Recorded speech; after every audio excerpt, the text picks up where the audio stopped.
Ciao ragazzi, bienvenue à tous dans un nouveau numéro du podcast de la Beneamata.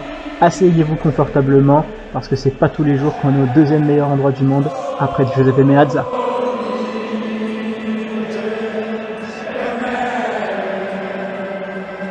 Bonjour à tous, on se retrouve une nouvelle fois pour un nouveau focus. Alors, un focus après le Inter Napoli de dimanche et on discutera en deuxième partie de si on est pour ou si on est contre la Serie A à 20 clubs. Alors, pour aujourd'hui, je vais vous présenter mes deux invités du jour que vous connaissez tous. Salut Gualtiero, de retour.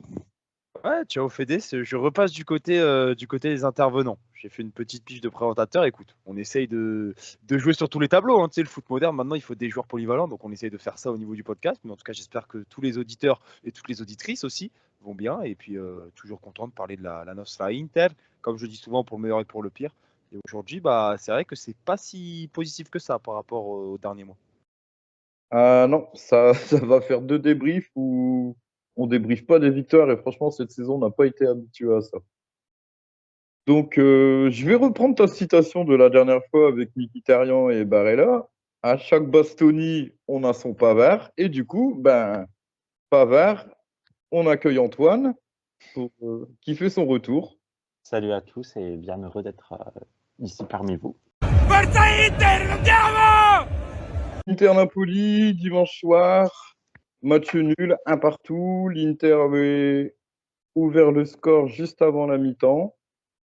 Naples a égalisé en fin de match sur un corner, je vais dire litigieux, mais même si pour moi le ballon n'était pas sorti, donc sur un corner inexistant. Vos impressions après ce match nul qui est arrivé après l'élimination contre l'Atlético et avant la trêve internationale? Bah, écoute, une semaine quand même négative, hein. Une semaine quand même négative, même si évidemment elle ne doit pas remettre en question encore une fois, et il vaut mieux poser les bases tout de suite de ce qu'on a eu tout au long de la saison. C'était clairement le match aussi du rebond, parce que mentalement et peut-être psychologiquement, évidemment que ce match de Ligue des Champions te met une claque, et du côté napolitain peut-être également, puisqu'on est sur deux équipes qui se sont fait éliminer en Coupe d'Europe dans la semaine. Donc c'était le match qui te permettait, avant de partir, on va dire, en trêve internationale, de te remettre les idées à l'endroit pour atteindre tes objectifs de fin de saison en championnat de la meilleure des manières. Pardon.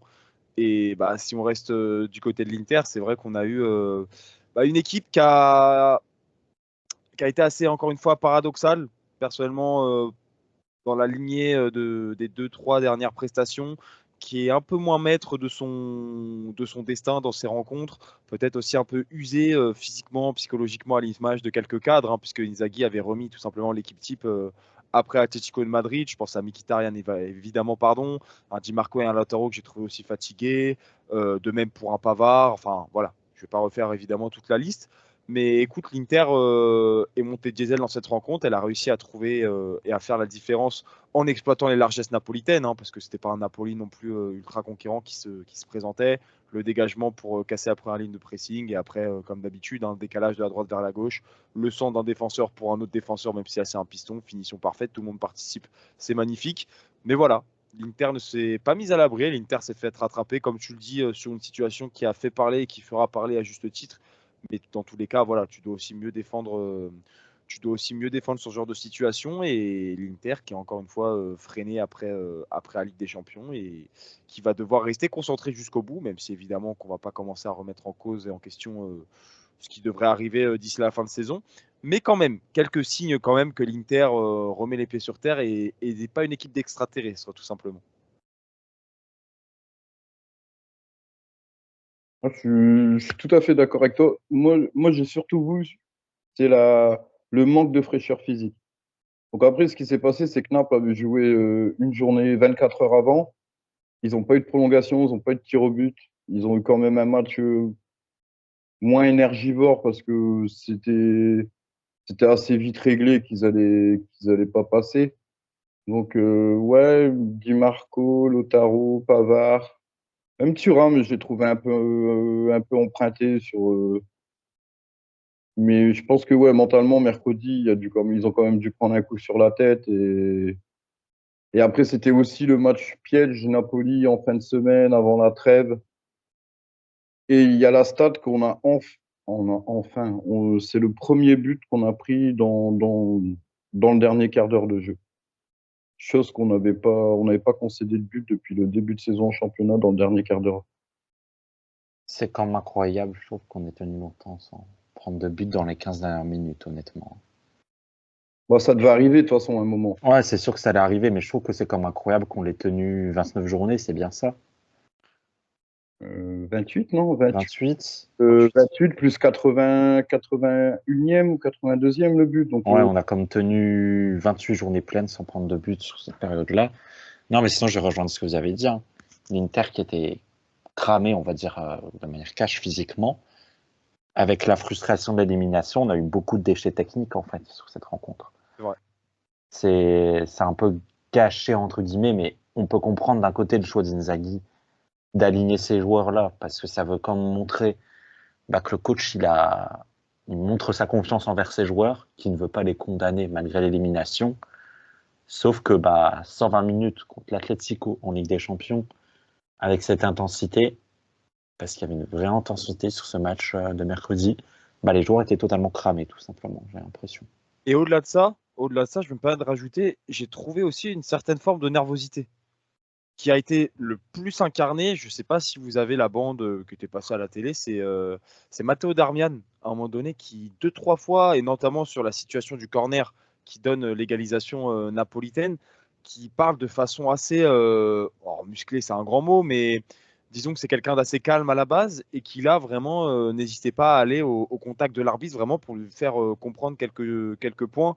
Et puis bon, en termes de nervosité, on a, je pense aussi, même si c'est pas le bon mot, d'autres éléments dans le match sur lesquels on va pas revenir parce qu'ils sont évidents. Mais j'ai trouvé aussi l'équipe pas forcément, comment dire, totalement relâchée par rapport au match de mercredi. moi, je pense que la coupure trêve internationale, elle va faire du bien à toute l'équipe. Elle tombe très Ça va bien. faire beaucoup de bien. Elle tombe Parce très qu'avec très bien. la fatigue des joueurs, tout ça. Après la fatigue, ça, le truc, quand tu vois que Lautaro est parti au States, que les Italiens partent aussi aux États-Unis, niveau fatigue, j'ai peur que pour la plupart, ce soit pas une aide grandiose, hein. Moi, Mais Lautaro jouera moins c'est que plus une, s'il était à l'Inter. je pense que c'est plus une fatigue mentale. Là, retourner en sélection, un autre contexte, je pense que ça va leur permettre de changer les idées et de. Je souhaite. Ouais, souvent, c'est ça, comment dire, les rassemblements des équipes nationales, ça permet aux joueurs de changer les idées, d'éviter la routine qui s'est installée, parce que c'est ça, en club, à un moment, tu as toujours une certaine routine qui s'installe. Et là, même s'ils vont retrouver des joueurs qui connaissent, quoi, mais je pense que Lautaro, un petit rassemblement avec l'équipe nationale, ça va lui faire du bien. Et la semaine, elle a été compliquée quand même. Une élimination en Coupe d'Europe en pleine semaine où tu joues 120 minutes, tu perds au tir au but. Là, derrière, tu dois enchaîner contre Naples. C'était vraiment pas la. Je pense que ça doit être la semaine la plus compliquée qu'on a eue depuis le début de saison, que ce soit pour eux comme pour les supporters, quoi. C'était vraiment. On a été tellement trop bien habitués cette saison que même nous, la trêve internationale, elle va nous faire du bien, je pense. On va faire un point sur la situation en Serie A. Donc, il reste 9 journées à jouer. Donc, trêve internationale, pas de match avant le 1er avril, je crois. On reçoit Empoli. On va enchaîner avec un déplacement à l'Udinese, la réception de Cagliari mi-avril, et on arrivera au derby de la Madonnina. Donc, on a 14 points d'avance sur les cousins milanais. Donc maintenant, on a 16 sur la Juve, je pense, c'est ça? Vous me confirmez les 16 points sur la Juve? 14 sur Milan, 16, Il me 17. semble que c'est 17. 17, ouais. 17. sur la Juve. Donc, logiquement, si on s'est bien calculé, il nous manque 14 points pour être champion officiellement. Donc, il y a peut-être des chances que le titre soit validé au mois d'avril avec 1, 2, 3, 4 matchs, sachant qu'on n'a pas de Coupe d'Europe à jouer. Moi, je pense qu'Inzaghi, sur les derniers matchs de championnat, il va partir sur son équipe type quasiment. Tant que le titre n'est pas assuré, pour moi, Inzaghi partira sur son équipe de titulaire à tous les matchs. Je ne sais pas si vous êtes du même avis. C'est Moi, il y a compliqué. 2 écoles, entre guillemets. Il y a l'école de ce que j'aimerais, de ce qu'Inzaghi ferait. Et Inzaghi fera ce que tu as dit. Moi, j'aimerais qu'il en profite vraiment pour donner du temps de jeu vraiment un peu plus conséquent, par exemple, à un Buchanan, un Bissek. Peut-être tester un Bissek dans l'axe de la défense à 3, qui puisse tenter 2, 3 petites expériences quoi, pour l'avenir, pour se projeter plus que se dire on valide ce titre. Quoi. Ouais, moi, je pense que dès qu'il y aura vraiment validé le titre, il va faire plus tourner sur les dernières journées. Mais tant que le titre n'est pas assuré, je pense il va vouloir je ne vais pas dire se donner une sécurité, mais avec son 11 titulaire, il sait que, je pense qu'il y a quand même là, il y a l'enchaînement Empoli, Cagliari, avec Udinese entre les deux en déplacement. Je pense que si Inzaghi, sur les 3 matchs-là, il fait 3 victoires, déjà le titre, ce sera l'étoile, on pourra peut-être presque la toucher. Mais si on fait le bilan dans les 3 journées, qu'on a fait 3 victoires et que derrière Milan, il n'y a pas fait carton plein, ça va. Je pense qu'après le derby, si vraiment il manque un point après le derby ou 2 points, il va commencer vraiment à faire. Après, Bissek, on peut pas dire. Bissek, il était titulaire. Bissek, je le mets dans une case à part quand même pour la fin de saison. Sachant ce qui est en jeu avec Acerbi depuis le match contre Naples, Bissek, il y a des chances qu'il joue un peu plus. Moi, Moi, je j'ai verrais, envie. Ah, moi, je, pardon. Fini. moi, je verrais bien. Alors, je verrais peu. Je sais pas s'il repassera Pavard sur une position axiale, mais je pense qu'un défenseur en moins, si Acerbi peut plus jouer d'ici la fin de saison, je pense que vraiment Bissek, il y aura vraiment pas mal de temps de jeu. Bah, moi, je sens c'est plus. Ce que je me demande, c'est passer Bissek potentiellement dans l'axe, avoir Pavard, Darmian à droite Ça pour se la fin monte de de saison. Vraille. Hein. Bah, tu aurais une rotation Bissek de Vraille. À droite, tu aurais le duo, comme j'ai dit, Pavard-Darmian. Et voir si un duo Dumfries, Quadrado qui aura une blessure en piston droit. Évidemment, à gauche, Di Marco, Justo, quoi, comme on connaît. Ouais, sachant que Buchanan, moi Et Buchanan. je pense que Buchanan, il y aura un peu plus de temps de jeu. Hein. Ça, j'espère aussi. Parce qu'il a l'air de pouvoir apporter vraiment une vivacité, une accélération qu'il n'y a pas dans l'équipe. Et ça peut être intéressant.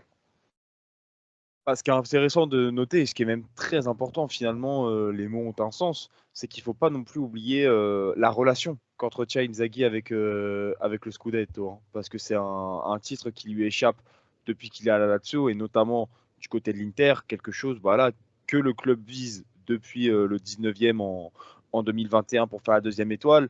Le premier, de façon assez douloureuse, hein, on va pas se mentir, puisque tu laisses filer le titre au profit des cousins, et celui de la saison dernière où tu n'as pas du tout existé, même s'il y avait une équipe en état de grâce à juste titre qui était les Partenopei. Donc à partir de là, je pense que l'idée principale d'Inzaghi, c'est de verrouiller. C'est clairement l'idée, c'est vraiment d'assurer le plus vite possible. Comme ça, après, tu ne peux pas avoir de retour de bâton tout simplement. Et à écouter le discours des joueurs, ce discours-là prend tout ce sens, puisque encore mercredi au Wanda Metropolitano, à la sortie d'une élimination douloureuse et compliquée à gérer et à avaler face à Atlético de Madrid, tu as Di Marco, par exemple, qui vient en zone mixte et qui t'explique que l'objectif maintenant, c'est de terminer le travail le plus vite.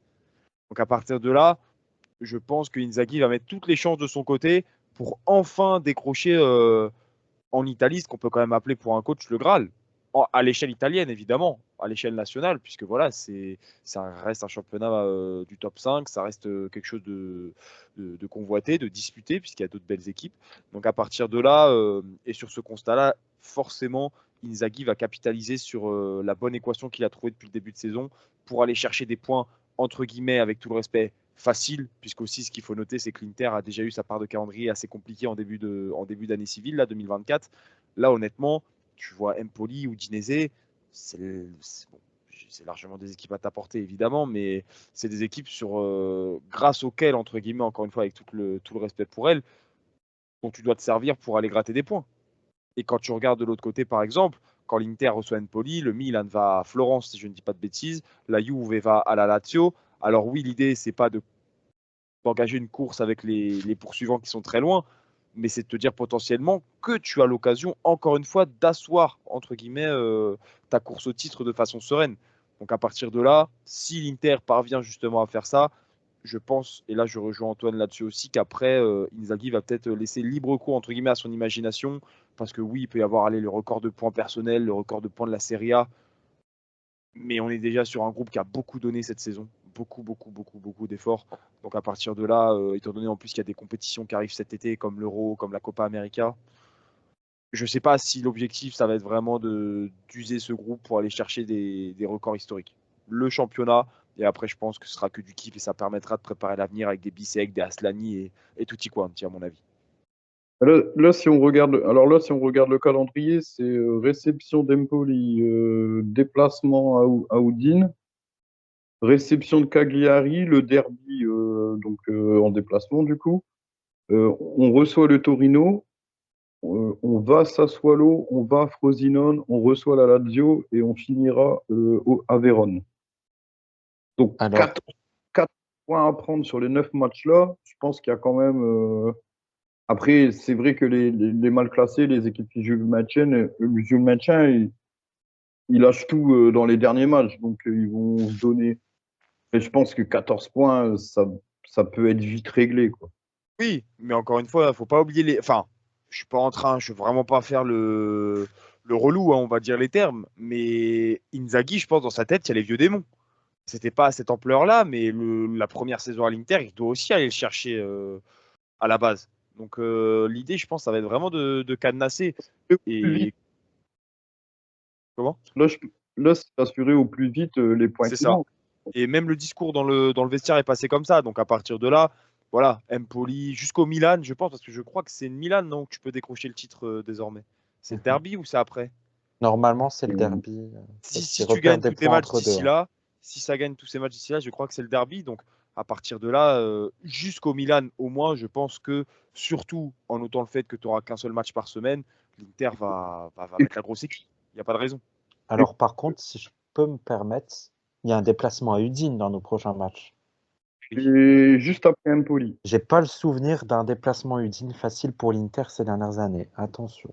Ah, c'est pour ça. Oh, c'est raison de plus. Raison de plus. Là, tu mets de l'eau à mon moulin pour dire que les prochains matchs seront des matchs joués à 105%, à Et 200%. même Sassuolo, certes, ils sont catastrophiques cette saison contre Sigli, Berardi qui sera pas là. C'est les matchs où ils vont potentiellement le plus essayer de sauver leur cul, Sassuolo.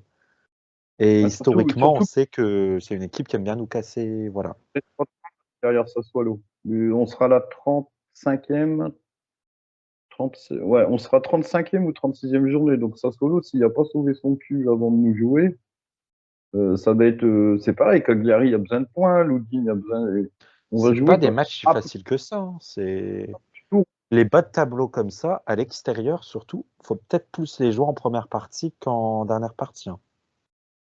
Bon, après, je pense que les joueurs aussi, de toute façon, ils vont être motivés, ils sont motivés à être champions. Donc, je pense pas qu'il y aura du relâchement, mais ça va pas être des matchs faciles. En fait, il y a que le match contre le Taureau après le derby, parce que le Taureau, quoi qu'il arrive, il jouera sûrement pas l'Europe, il descendra pas. Donc, Et encore, justement, jouer sans pression, des fois, ce genre d'équipe, le Taureau, c'est pareil. Les ça peut derniers être matchs trompeur. contre eux, ça a été l'année dernière, on finit la saison, c'est une victoire 1-0, quoi. C'est pas non plus des matchs.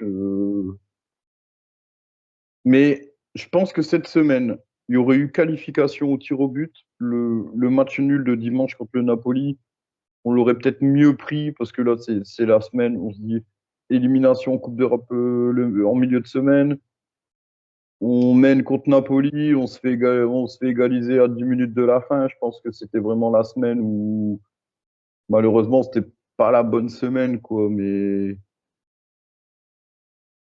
Ben, il y aurait eu une qualification. Bon, le nul contre Napoli, on s'aurait dit, bon, ça reste quand même le Napoli, c'est le champion en titre.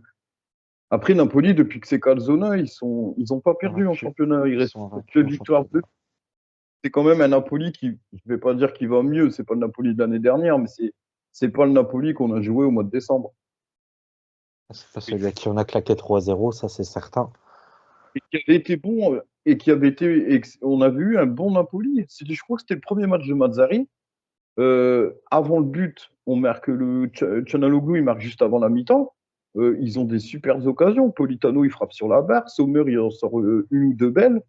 Le Napoli, cette année, mine de rien, entre le match aller où on gagne 3-0, mais où on peut perdre, où on peut être mené à la mi-temps, la finale de Supercopa qu'on gagne dans le bout du temps additionnel, Napoli, cette année, contre nous, je pense que c'est même peut-être contre nous qu'ils ont fait leur meilleur résultat contre un top 7 ou un top 8. Hein. C'est pas un, c'est parce qu'on prend le but, on mène 1-0 et on prend le but sur la fin de match. Mais je pense finalement que c'était pas un mauvais résultat vu la semaine qu'on a eue. On a trop été habitué à la victoire cette année que ben, une C'est semaine sans victoire. exactement ce que j'allais dire. Cette année, on avait fait que des victoires. Exactement. Aucun match nul avant ça. Et là, le fait qu'on enchaîne deux résultats un petit peu plus compliqués, bon, on a peut-être tendance à le dramatiser un peu trop, quoi. Et il faut le dire les termes, hein, je vais mettre les pieds dans le plat, hein, vous avez l'habitude maintenant, moi je mâche pas mes mots, on est pourri gâté cette saison. Ah oui, mais Et on est carrément. pourri gâté, donc à partir de là, encore une fois, comme je disais tout à l'heure, cette semaine, elle nous permet de remettre les pieds sur terre, et j'ai envie de te dire, ce petit bain d'humilité, il peut nous faire que du bien. Et comme tu le disais Antoine, des saisons où les équipes ne perdent quasiment jamais, j'en ai pas beaucoup dans l'histoire. Donc encore une fois, il y a une forme de rationalité aussi qui s'explique par cette semaine-là, qu'on n'est pas, on est encore une équipe en progression, une équipe en plein projet. Donc ça fait partie encore une fois du processus. On aurait fait un nul contre un mal classé, contre la Salernitana ou Empoli ou Sassuolo là, dimanche. On aurait pu parler de contre-performance. Mais là, quand même, on avait Napoli, on avait Naples en face. On n'avait pas non plus, on n'avait pas un fin de tableau. On avait quand même une équipe. Il y a quand même des joueurs. On aurait fait le même match et en face c'était la Salernitana. Moi, j'aurais vraiment trouvé ça j'aurais pris ça comme une contre-performance. Là, faut quand même. Moi, j'ai relativisé. Je me suis dit ouais, c'est bon, c'est Naples en face. Ok, Naples, il y a pas non plus. Ça n'a pas été un grand Napoli, mais c'est quand même une équipe qui est compliquée à jouer. Et je me suis rappelé les deux précédents matchs contre Napoli cette saison et effectivement, je pense que ouais, Napoli, il y a que contre nous qu'ils ont vraiment, je vais pas dire montrer leur vrai niveau, mais ils nous ont posé des problèmes aussi cette année, Napoli. Ça n'a pas été des matchs faciles. Mais ouais, comme voilà, on a trop bien été habitués cette saison et du coup, ben, on a l'impression que c'est une semaine catastrophique. Mais je pense que la Ligue des Champions, elle joue pour beaucoup. On s'attendait pas, on s'attendait pas. On pensait pas sortir. Et je vois pas un supporter de l'Inter qui était pas confiant un minimum avant le match retour. Et on est redescendu aussi vite. Ça nous a tous fait redescendre de toute façon. On Et tant voyait mieux presque. l'Atlético. Tant mieux presque. Ouais, ouais, ça nous a remis les pieds sur terre parce qu'on nous disait on est dans les trois plus belles, les équipes, dans les trois meilleures équipes d'Europe et tout ça. Et je pense que même nous, on s'y est peut-être pris au jeu à force. Et on s'est dit bon, on a gagné le match aller, on est solide, on nous dit qu'on est dans les trois meilleures équipes d'Europe. Bon, bah ça va passer contre l'Atlético. Sauf que ben c'est pas passé et puis voilà. Après, ils ont cette habitude, hein, l'Atlético, de pouvoir, t'as beau être une des meilleures équipes, de pouvoir casser les couilles et faire tomber n'importe qui, C'est en fait. une équipe qui sait jouer l'adversaire. C'est incroyable. Et Simeone, pour ça, parce que je vois des fois les supporters de l'Atlético, ouais, mais Simeone, lui s'en fout du jeu. Son équipe, même si elle joue pas bien, lui, tant qu'il y a des résultats au bout, c'est le plus important. Et nous qui jouons tellement bien cette saison, ben, après au 19 mars 2024, si on va chercher la deuxième étoile, on a gardé la Supercopa. Bon, il y aura une élimination en huitième, mais on, on est passé de près. On aurait pris, comme je disais mercredi, on aurait pris 3-0 à l'aller, 3-0 au retour. Bon, bah, c'était tout. On savait qu'on n'était pas au niveau, mais là, l'élimination contre l'Atlético face à un habitué de la Ligue des Champions et une équipe qui, sur les dernières années, a fait des finales, des quarts, des demi, c'est quand même. Je pense que Inzaghi a dû voir les petits détails qui manquaient pour aller plus loin. De toute façon, c'est une défaite qui va tirer des enseignements et qui sera positive pour les années suivantes, que ce soit pour les joueurs, que ce soit pour Inzaghi. Après, Simeone, ça fait 11 ans qu'il y a l'Atlético. Donc, ça fait 11 ans qu'il joue quasiment. Allez, sur 11 ans, il a dû jouer 8 ou 9 campagnes de Ligue des Champions. À côté d'Inzaghi, il y a quand même plus de bagages, quoi. Il Donc, est moi, tombé sur quelqu'un de tactiquement qui a du répondant, en fait. C'est des coachs un peu similaires, enfin similaires. de Ils toute viennent de façon, la même école, en fait. C'est ça que je veux dire. moi, je Et vais vous dire, Simeone a l'expérience en plus. on aurait tiré City, on aurait été éliminé par City. Il y a des gens, ils auraient réussi à trouver des choses contre Inzaghi. Tu Après, pouvais. attention, je me permets d'intervenir, Fédé. Si on fait un bilan de la campagne de Ligue des Champions, moi je suis désolé, elle n'est pas bonne. La Ligue des Champions cette saison, le bilan n'est pas bon. Je suis désolé. Faut pas non plus réinventer. T'es pas capable de gagner contre la Real Sociedad, avec tout le respect évidemment, hein, qui a montré de très bonnes choses. Tu te qualifies pas factuellement contre l'Atlético. Face à Benfica et face à c'est qui les troisièmes, c'est Salzbourg. Salzbourg. C'est pas une formalité sur l'ensemble des matchs. Il faut aussi appeler ce qui est un chat un chat.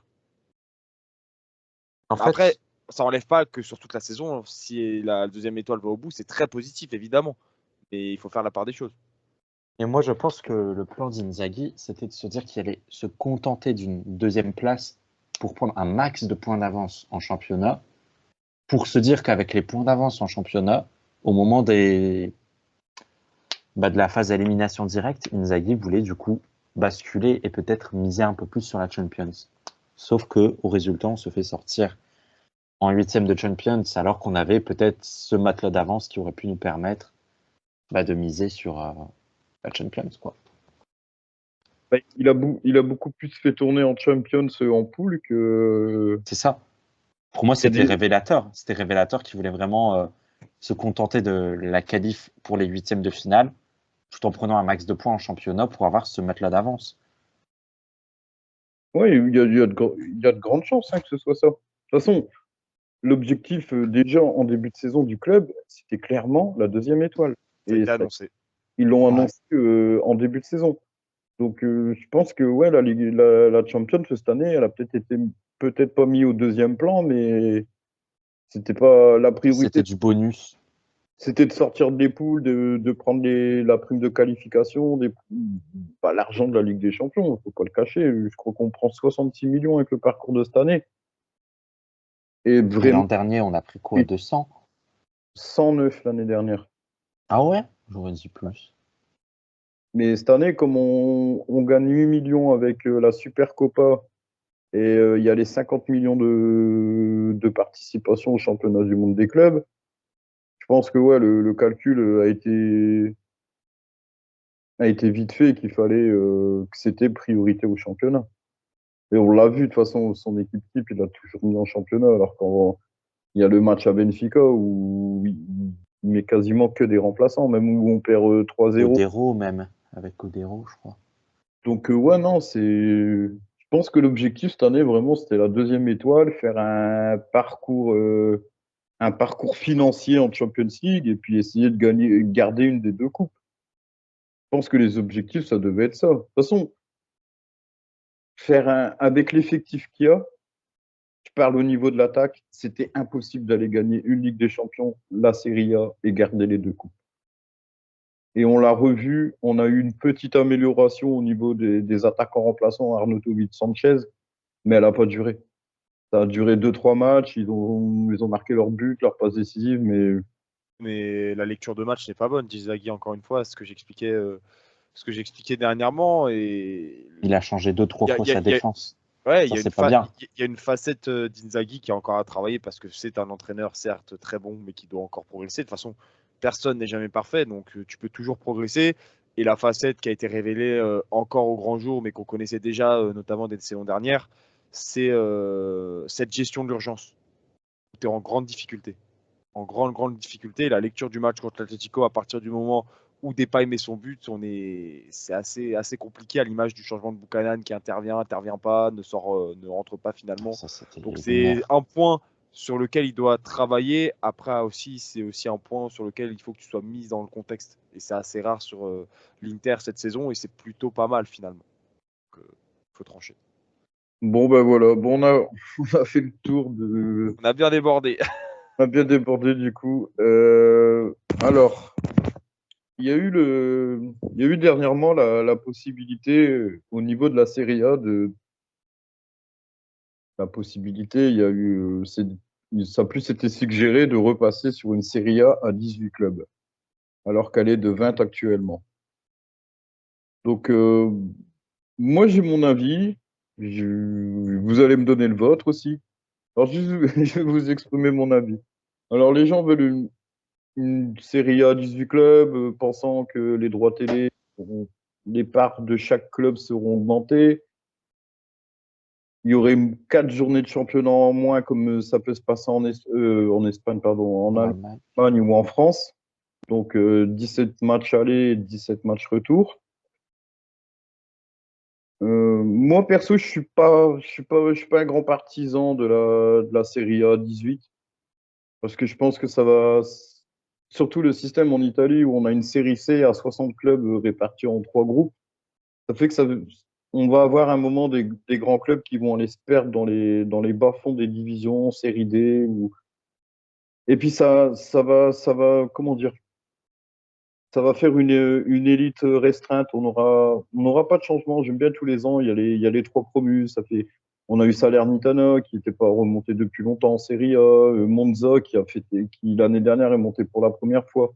Ça permet d'avoir des clubs, de brasser un petit peu et puis moi, trop restreindre, alors que j'ai connu la Serie A 18, bah, je suis pas super fan.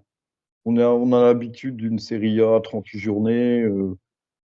Je pense qu'il y a d'autres solutions. Il y a peut-être sur la Coupe d'Italie, éviter certains tours en aller-retour ou peut-être faire rentrer les gros clubs plus tard. Mais moi, la Serie A 18, je suis pas super fan. J'aurais peur de voir des clubs avec comment dire, j'aime Des bien clubs avoir comme la j'aime bien avoir un Viola. club sarde, un club sicilien qui ait un peu plus de représentation de l'Italie. Parce qu'à un moment, si tu es à 18, tu n'auras que des clubs. Je pense qu'en dessous de Naples, tu n'auras plus de clubs du Sud. Et ce serait dommage quand même pour la Serie A de se priver des clubs du Sud. Après, tu peux le lire d'une façon différente. Enfin, j'entends évidemment ton argument un petit peu sentimental, entre guillemets, d'avoir un championnat qui représente au mieux son pays avec des équipes qui viennent des 4 coins de la botte. Après, le football est aussi un championnat. Le football est aussi un championnat, pas un championnat, un sport méritocratique à la base. Donc, ce que je veux dire, oui, c'est vrai que ça fermerait quelques portes. Après, c'est aussi au club derrière de bien travailler et justement de se voir récompensé de ce bon travail par une accession aux divisions supérieures. Donc, ce passage à 18, personnellement, je me permets de donner mon point de vue sur la question. Toi, t'es pour. Disons, non, moi, justement, paradoxalement, je suis pas forcément pour, mais pas pour les mêmes raisons. Après, je trouve qu'il y a quand même du pour et du contre, quoi. C'est assez compliqué, honnêtement, de se forger un avis autre que subjectif. Parce que tu as des points positifs. Moi, personnellement, comme je l'ai dit, la compétitivité, logiquement, voilà, hein, c'est l'élite qui se retrouvera un peu plus haut en termes de sportifs. Et les autres équipes devront tout simplement mieux travailler pour venir prétendre au gratin du football italien. Après, personnellement, je suis subjectivement contre. Pas forcément parce que je veux pas forcément pour les mêmes raisons que toi, Fédé, comme je te le disais. Moi, c'est surtout une question de ce qui se passe à côté. Dans le sens où il y a un championnat qu'on connaît bien, puisqu'on est français, qui vient de passer à 18. Et tu vois que le fait d'avoir moins d'équipes, bah, ça restreint un petit peu justement ces formations qui jouent le maintien à fermer beaucoup plus le jeu et à avoir encore moins, on va dire, de spectacle entre guillemets dans les matchs, étant donné que la Serie A est déjà un championnat sans dire fermé, mais on va dire très, enfin voilà, le côté tactique rend les matchs, on va dire assez pauvres pour certains. J'ai peur que un passage à 18 et du coup cette volonté, on va dire de sécuriser les points que tu auras à ta disposition puisqu'il y en aura moins puisqu'il y a moins de matchs, Enfin, j'ai peur que ça accroît un petit peu ce côté non spectacle, quoi, et que ça devienne encore plus, on va dire les termes, encore plus chiant à regarder, parce qu'il y a des fois, on va pas se mentir que c'est quand même assez rompiche, quoi. Donc à partir de là, moi, dans l'intérêt, on va dire, du produit Serie A, je pense que c'est une mauvaise idée, raison pour laquelle je serais pas forcément très favorable au vu de ce qui se passe en Ligue 1, même s'il y a d'autres contre-exemples qui me feront mentir, comme la Bundesliga, etc. Mais c'est pas non plus du tout les mêmes philosophies de jeu. Et ben, justement, moi j'ai un contre-exemple à 20 clubs, c'est que l'Angleterre est toujours restée à 20 clubs et pourtant, donc tu vois, tu donnais l'exemple de la Bundesliga par rapport à la France, mais il y a aussi l'exemple de l'Angleterre qui, eux, ils n'ont pas l'intention de passer à 18. Pour ça que je te dis, moi, je trouve que c'est impossible d'avoir un avis forgé là-dessus. Il y a du pour, il y a du contre. Après, c'est vraiment selon tes émotions personnelles que tu vas te placer d'un côté ou de l'autre, mais personne ne peut dire que passer à 18 et ou passer à 20 constitue seulement du négatif ou du positif. Il y a Après, des... moi, en tant que supporter de l'Inter, j'y vois beaucoup de positifs sur un point. En fait, c'est cette Serie A à 18, c'est comme on l'a dit précédemment, il y a 4 matchs en moins dans la saison, ça veut dire. Et là, on parle d'un nouveau format de la Ligue des Champions qui va rajouter énormément de matchs dans la saison. Avec ça, les rassemblements internationaux, tout ce qui est matchs amicaux, vous rajoutez les matchs classiques, les matchs de coupe, les matchs de super coupe. Euh, nos joueurs vont jouer combien? La Coupe du Monde des clubs, nos joueurs vont jouer combien de matchs par saison au bout d'un Tu moment? peux jouer jusqu'à 70, je crois, là, avant. La saison prochaine, je crois que tu C'est peux jouer. C'est démentiel, hein. c'est Mais ça, démentiel. c'est un sujet plus grave, hein. Enfin, on est tous d'accord là-dessus, hein. Ça concerne pas que la Serie A, ça. Et moi, c'est un truc c'est un gros point positif que je vois à cette série à 18. Nos joueurs jouent trop de matchs aujourd'hui. Et à cause de ça, on a des joueurs qui se blessent de plus en plus souvent. Bah, il y a l'exemple de Pedri du côté de Barcelone, quand il y a eu cette fameuse saison où il a joué, je ne saurais plus vous dire la stat, mais il jouait tout le temps. Match. Et depuis, je vais pas dire qu'il n'existe plus, Pedri, mais Son corps l'a lâché. son corps l'a totalement lâché. On demande à nos joueurs de devenir des robots, en fait. Et ça, c'est quelque chose qui me fait un peu peur. Et c'est à cause de ça qu'on a aussi des fois des matchs un peu chiants, entre guillemets, comme on l'a dit, parce qu'on a des joueurs fatigués, des joueurs blessés. On est obligé de faire appel, du coup, à des milieux, quand t'as pas beaucoup d'argent comme l'Inter, à prendre un sixième milieu comme Claesson, par exemple, sans voir le manquer de respect, qui ne joue jamais et qui est juste un bouche-trou, littéralement à l'effectif. Et moi, ça me fait peur, tous les matchs que jouent nos joueurs de nos jours.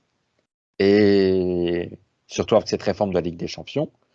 Et moi, je vois cette série à 18 comme une possibilité pour y remédier. Il y aurait un autre moyen d'y remédier en restant à 20, c'est de forcer les clubs à plus faire jouer leurs jeunes joueurs. Ça aussi, c'est aussi un très beau débat sur lequel on peut parler. Après, Mais après ça, tu sais, le décret bienvenue en Officina Italie. va plus être en vigueur, hein. Donc à partir de là, moyen et long terme, ça va être normalement un débouché qui va forcément devoir être creusé par les clubs, Bah, puisque ça, tu n'auras pas les ressources financières nécessaires pour aller chercher et attirer les étrangers. Ouais, mais justement, ils vont attirer des Italiens de Serie A de 38 ans en fin de carrière. Après, C'est un peu la mentalité qu'on a, ouais, mais tu hein. as 18 à 20 équipes, hein, à combler, hein. Et en termes de densité, factuellement, à un moment donné, tu vas pas pouvoir, enfin, tout le monde ne va pas pouvoir aller chercher ce genre de profil. Donc, forcément qu'il y a des clubs qui vont se tourner là-dessus. Et quand tu vois, par exemple, qu'il y en a certains qui sont bien partis, hein, je pense évidemment à une Roma, même une Juve, et puis plus bas, tu vois, des clubs, par exemple, comme Sassuolo, des clubs comme Monza, qui peuvent compter quand même sur, on va dire, une capacité à former les joueurs de bonne facture. Forcément, t'inquiète pas que ça va être leur solution de secours. Et ça va permettre, pourquoi pas, à la formation italienne de se redévelopper, puisque c'est vrai qu'on a vu la liste là encore de l'Italie dernièrement. Tu as besoin quand même de sang-froid à certains postes.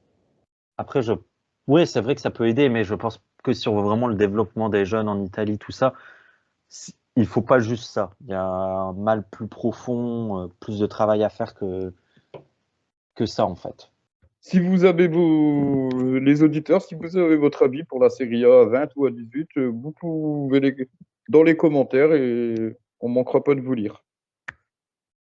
Bon, après le petit débat fini, on va passer au petit quiz. Donc, pour la revanche de la dernière fois, c'est la Super Copa. C'est vrai. Bon, un quiz, je vais dire assez simple. J'aime bien dire que le quiz est simple. Encore pour parler d'un match entre l'Inter et le Napoli, d'ailleurs.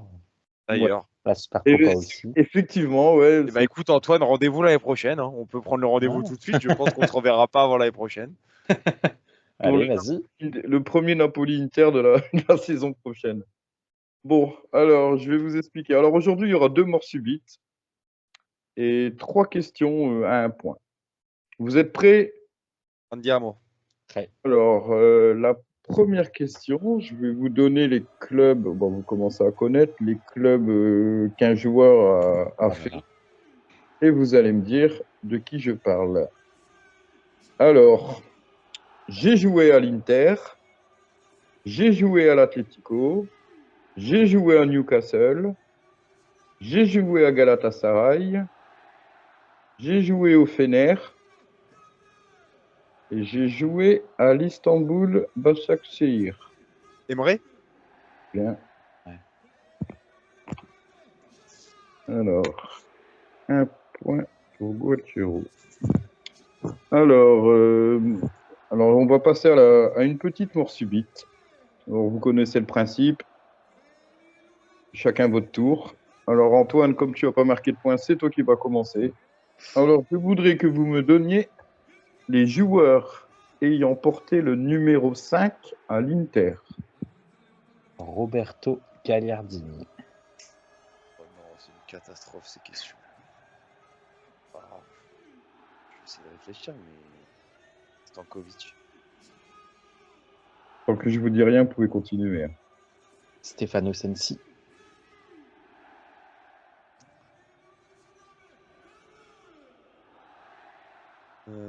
Bah écoute, ça va peut-être aller très très vite hein, parce que je suis déjà bloqué. Il a fait parler de lui ce week-end et Ouais, j'allais dire Juan Jesus. bon, allez, je donne un autre indice à Antoine. On vient d'en parler.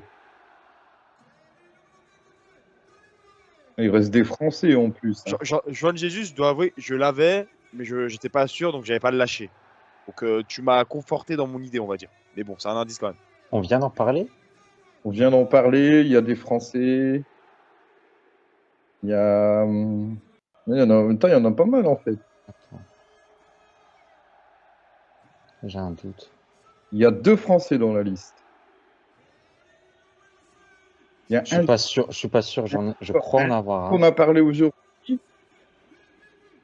Et qu'est-ce qu'il y a encore? Est-ce que je suis pas sûr? Laurent Blanc? Tu peux, voilà, Laurent Blanc, c'est bon. Guatiro. Il reste un Français. Il reste un joueur dont on a parlé aujourd'hui. Il reste pas mal d'international italien. Il y a même un joueur, son numéro a été retiré au club. Bon, elle était simple celle-ci par contre. C'est quoi la question? Ouais, le numéro 5 de l'Inter, il en reste Toutes les questions sont simples aussi pour toi. Ouais. Il y en a, Non, c'est vrai, je dois avouer que quand tu es de l'autre côté, c'est plus simple. Attends, numéro 5. Parce que, attends, j'essaie de réfléchir du plus proche. Vous avez dit notre ami Roberto.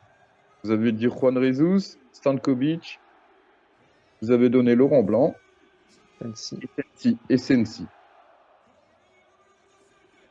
Il reste un Français. Il y a un Français qui l'a encore porté. Un Brésilien entre Gagliardini et Juan Jesus. Oh, je crois savoir lequel. Qu'est-ce qu'on a eu encore? On a eu un ancien capitaine de l'Inter qui était longtemps capitaine. Oh, en vrai de vrai, là. Tu cales? Je vais essayer un, parce que voilà, on va essayer. Là, j'ai que les noms de Français à l'époque qui traînent dans ma tête. J'ai hésité aussi. Je crois que Bremeux l'avait pris une année ou pas, on dit Bremeux. Qui repose en paix d'ailleurs, mais. Non, Andy Bremeux l'avait pas pris. Bah, écoute, j'ai dit Andy Bremeux, je vais pas commencer à dire 2-3 trucs. Donc, bon, alors, il y avait Sensi. Dans l'ordre, avant Sensi, Gagliardini, Felipe Melo. Il avait pas le 80? Non, il a porté le 5. Ça va, c'est le nom que je t'aurais sorti, Felipe Ah, Melo. c'est celui que j'avais en tête, mais j'étais persuadé qu'il avait le 80. Juan Jesus, Stankovic, Emre, qu'on venait de parler dans le podcast juste avant, qui avait le numéro 5.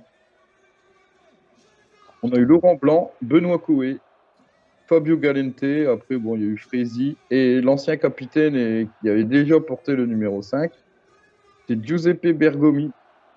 Ah ouais? Attends. Parce que Il a pris le numéro 5. il y a une époque, les numéros de maillot, c'était pas des numéros à l'année, c'était de 1 à 11. Et des fois, c'est pour ça que. Ah ouais, mais dans ce cas-là, on prend les matchs amicaux alors. Tu sais, les matchs amicaux au départ de la saison ou les matchs de coupe, tu sais, comme en Coupe de France, ils ont des maillots aléatoires. Avant, c'était ça en fait. C'était tous les titulaires, ils avaient de 1 à 11. Bon, Donc, de toute façon, j'aurais pas eu. De toute façon, je dis ça, j'aurais rien eu du tout. Donc, bien joué, Antoine. Franchement, moi, j'étais perdu sur cette question.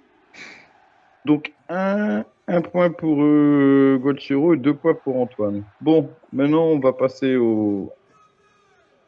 Alors, comme le prochain match, c'est Inter-Empoli, que notre meilleur buteur, c'est Lautaro. Combien de buts Lautaro a déjà marqué contre Empoli? Dans sa carrière, Ouais, c'est au plus proche. exactement. 2. 5. Bon, Antoine prend le point, c'est 3 buts.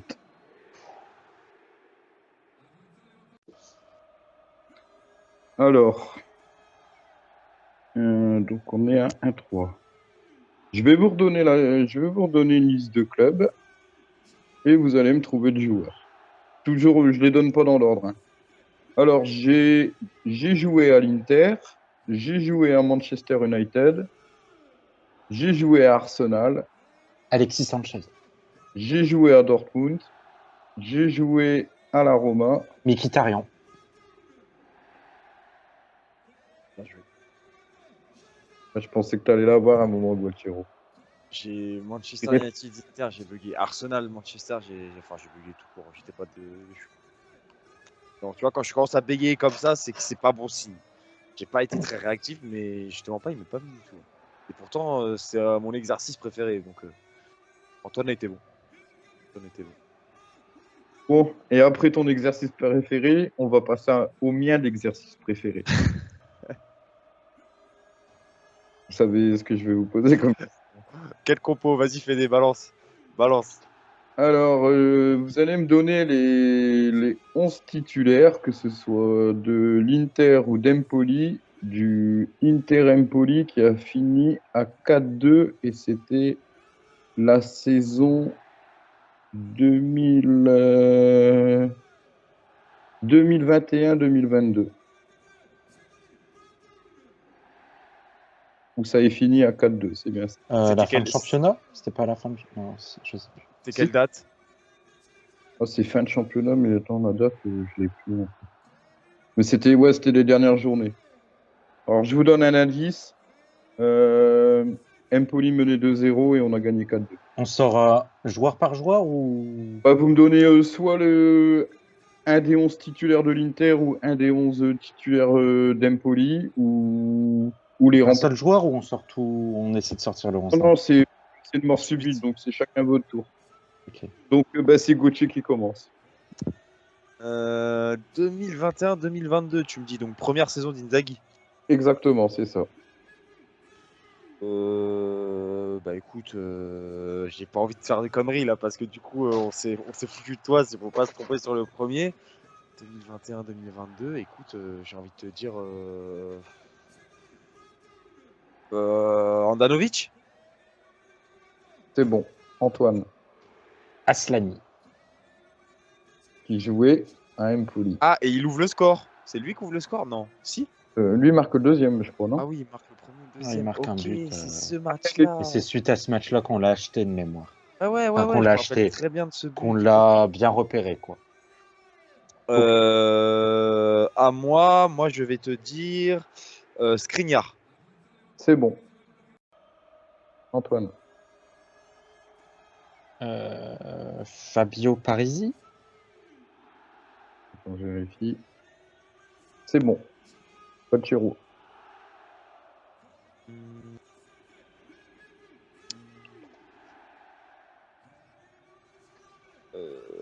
Bastoni.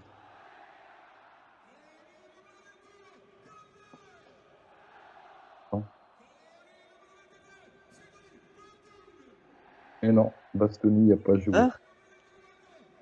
Quoi? Bastoni ne jouait pas. C'était Di Marco qui jouait défenseur gauche ce jour-là. Il n'est même pas rentré. Donc je pense qu'il devait être suspendu. Je revérifie. Non, mais c'est plausible. Maintenant que tu le dis comme ça, c'est plausible. Première saison d'Inzaghi, Di Marco jouait souvent axial gauche. Alors je vous donne les deux compos. Alors pour l'Inter, on avait... Tu peux essayer? Attends, tu voulais en redonner un autre? Ah, tu voulais me donner la compo complète? Je sais pas si je vais avoir tout bon. Hein. Je gagne pas de points. Hein. Mais tu vas-y, essaye. Dis-moi. Alors la compo de l'Inter. Dans les buts, Anda, ça a été dit. Skriniar a été dit. Di Marco, tu l'as dit. Du coup, moi, je dirais De Vrij dans l'axe. c'est ça, les trois défenseurs. Au milieu de terrain, Bah, je crois que c'est le trio Titu, Barella, Brozo, Çalhanoğlu. ouais, les pistons. Perisic avec... Oh, putain, j'hésite là, le deuxième.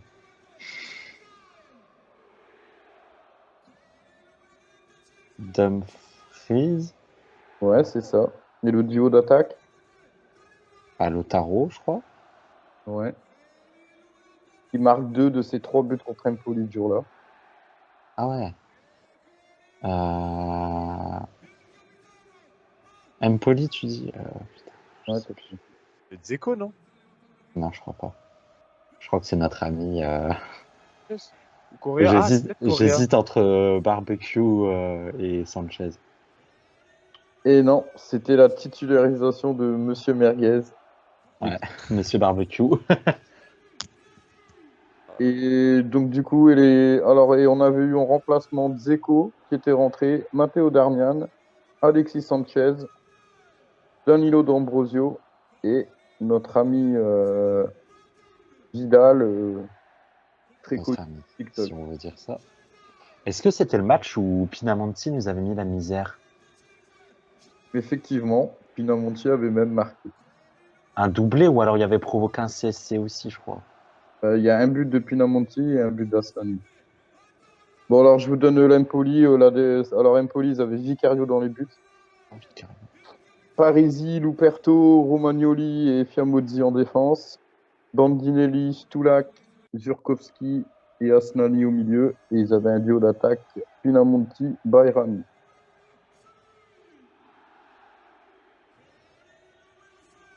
Bon, t'as vite perdu Gualtiero aujourd'hui. Hein. Eh ben, écoute, c'est de Franchement, loin. franchement- Déjà que sur les quiz, je suis cata. Là, on est peut-être sur la cata de la cata. Et Bastoni, ça aurait été une de mes couilles que j'aurais été faire parce que Bah, franchement, tu vois, j'ai essayé de jouer stratégique, de remonter du gardien jusqu'en haut. Je pense que je les aurais tous eus, mais bah, c'était la seule incertitude. C'est vrai que, comme l'a dit Antoine, Di Marco jouait beaucoup, mais je restais quand même.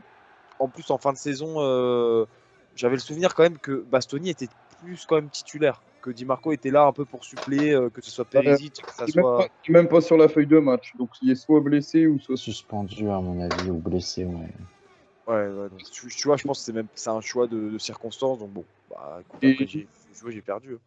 Et on avait Vecino, Caicedo, Caicedo, putain.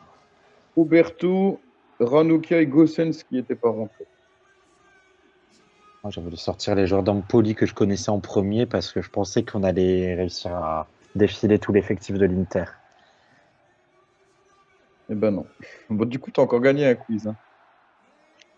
Bien joué, Et- Antoine. Bah, décidément. Ah, il n'y a pas la deuxième mort. Ah bah si.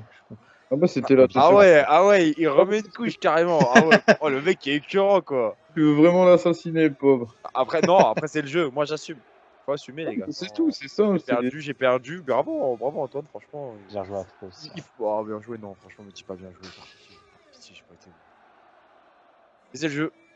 Ouais. Je connais pas mon ratio de victoire, mais je pense que il vaut mieux pas. Tu connais ton ratio de défaite, du coup. Bah non, justement, mais je pense qu'il penche. Tu vois, je pense que la balance, tu sais, la balance à deux côtés, là, je pense qu'elle penche bien d'un côté. Hein. Ah, mais bon, bah, c'est pas grave. Mais c'était bien, vous avez participé. Après Inter Empoli, c'est pas non plus le match où tout le monde se souvient. Bah, C'est pour ça que t'aurais je dû voulais me faire, balancer t'aurais dû me faire Empoli, hein. celui de la saison 2015-2016 parce que c'était mon premier match au stade. Victoire 2-1, le dernier match à domicile. Tu m'aurais fait lui, je l'aurais eu, tu vois. Au début, je voulais J'aurais plus galéré. en prendre un assez lointain, mais je me suis dit, ouais, fin de bancaire, peut-être qu'ils vont. T'aurais dû prendre celui de dernière journée de Serie A, tu sais, le sauvetage d'Ambrosio. Ah, avec le but de Nainggolan à la fin. Le dernier match de. Je crois que c'est Icardi en plus, il fait son dernier match. Non C'est pas. il loupe un péno. Quoi, quand Keita, il prend un rouge aussi, le match-là? Si, je crois que c'est lui. Quand il retient le gardien sur un contre et. Ouais, c'est le but de Nainggolan à la fin avec la transversale de D'Ambrosio là qui crie partout. Non, ben, du coup, je le saurai pour la prochaine fois. Je ferai un Inter Empoli 2017. Empoli, Oh là là. Empoli, on n'a pas joué beaucoup de matchs non plus contre eux parce qu'ils sont souvent en série B. Donc, c'est pas. C'est pour ça que dans les buts de Lautaro, j'ai pas mis. Bah, trop. J'ai pas voulu en mettre trop, parce qu'ils font Non souvent plus. l'ascenseur Serie A, Série B. Sur les 3 buts, il y en a déjà mis 2 de jour là. Puis en fait, il y avait C'est remis un peu, je crois, la saison d'avant.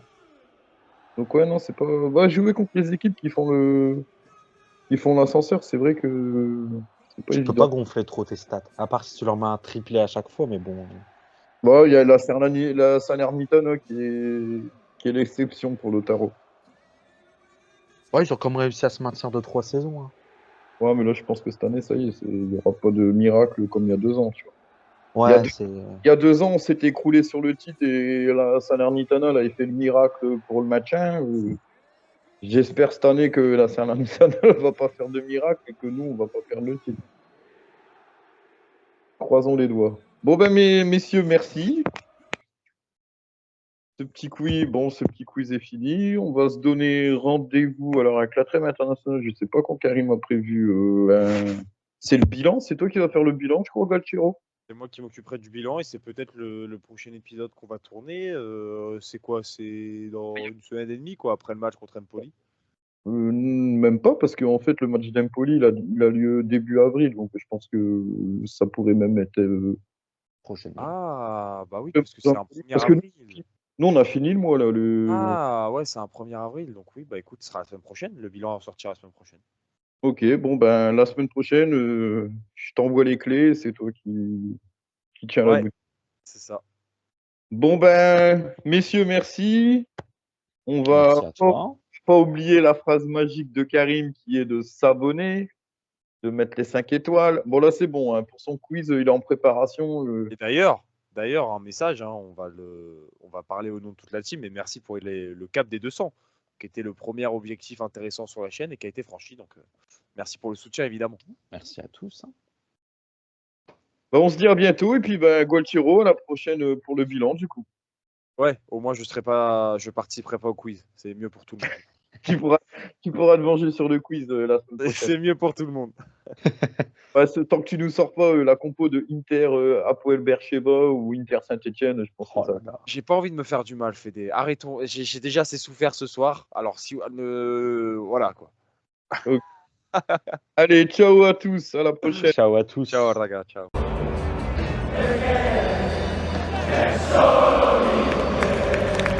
Merci à tous d'avoir suivi le podcast. N'oubliez pas de lâcher un like, de vous abonner et on se retrouve très prochainement pour un prochain podcast. Ciao tutti!